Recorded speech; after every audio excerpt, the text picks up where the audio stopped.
Farlost, created by John Miro. 8. Impacts hammered against the skin of HHL-6, and shrill whistles signaled the growing danger. Head throbbing, thoughts overloaded with the pain in her arm and the ache in both ears, Lou reached out with her right arm, her dominant one thankfully, for the closest hand grip. Straining with her fingertips, she just reached it. A gasp of pain escaped her as she pulled herself and Ed close to the wall. Wedging one ankle into the handlebar closest to her, she quickly tossed Ed's body towards the CNC, already screaming out for Taggart to intercept. That gave her seconds to breathe, get her head together, and think. The pain in her ears meant Tank 1 had suffered a calamitous pressure drop. Her eyes roamed for an active monitor as she pulled herself towards CNC. Automated messages scrolled across the first one she saw. Multiple impacts. Collision warning. The words chilled her even faster than the vacuum-stealing airs from holes too small for her to see. Yet. 6 had flown through a cloud of micrometeorites. It was the only thing that could account for multiple impacts like this. Micrometeorites were small and deadly. Any grouping small enough to escape being recorded and charted could still be big enough to vaporize a ship if it hit you in the right place, or leave it coasting with a dead crew and no atmosphere. Blue, red, lights strobed as the world roared through miles of cotton wrapped around her. Lou Montaigne careened off balance toward the airlock at the far end of the 100-meter-long tank. Pain stabbed deep in her ears as the pressure in the tank continued to drop, and high-pitched klaxons shrieked. A micrometeorite storm had hit the ship moments before a radiation storm did the same? How were they not dead already? Lou didn't know or care if the world had gone silent because of leaking atmosphere or because of her personal response to panic and terror. Laser-sharp focus. She tracked everyone in the tank. Beecham's assistant, Stan, had already reached the CNC, but was now racing quickly back towards Taggart and Beecham, who tumbled together. Beecham had panicked and writhed free, and now drifted slowly away from any holes on the wall. Points for bravery to the kid, Lou thought, and continued her evaluation. Nav Officer Rose Okoro was in the airlock ahead, waving and screaming.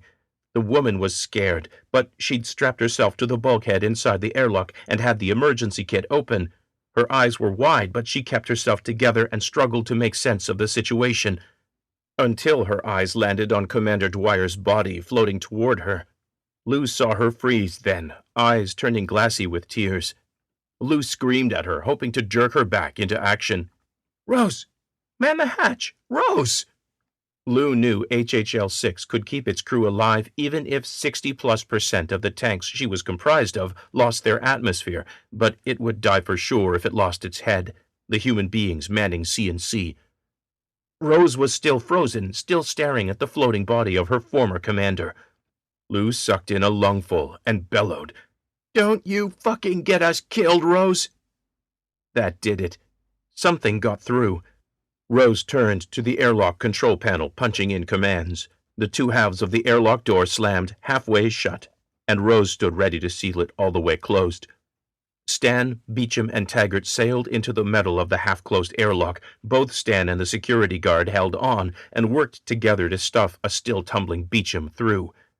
Lou was almost to the airlock when she saw Third Officer Villanueva float out the half-closed door, reaching for the commander.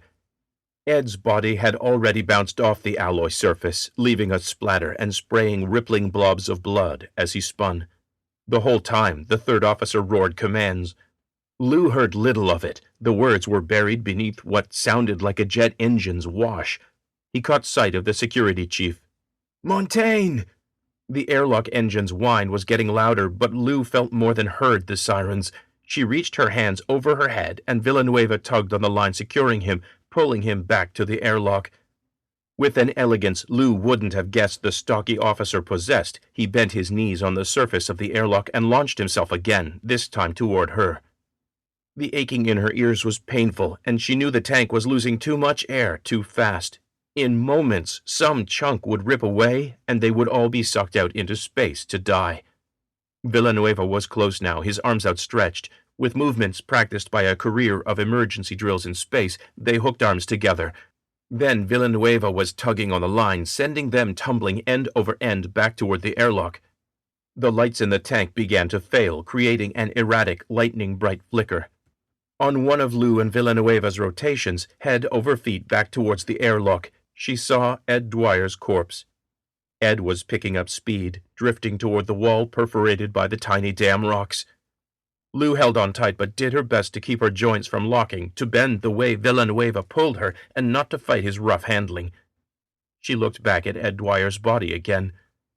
Ed looked relaxed in death, almost as if he'd accepted his end. That made Lou angry. They were halfway through the airlock when the pressure on Lou's ears doubled. She screamed and felt a giant invisible hand grab her and tug her out of the airlock. Yellow light strobed as the airlock began to close. Villanueva held on tight with one hand, found the rope again with the other. His body tensed, the arm holding Lou crushing against her chest and throat, and they cleared the sliding metal plates just in time. And the rushing in her ears all but disappeared as the metal and polymer panels sealed shut. The airlock closed. Lou pulled herself out of Villanueva's grasp. She didn't want him to feel her trembling. "We're alive!" Beecham shouted and began braying hysterical laughter. "Holy blue fuck! We're alive!" He slapped Stan Remick on the back, tipping the younger man away from the wall where he spun, stranded on his axis. Lou reached out with her good arm to snag his belt and pull him back to the wall.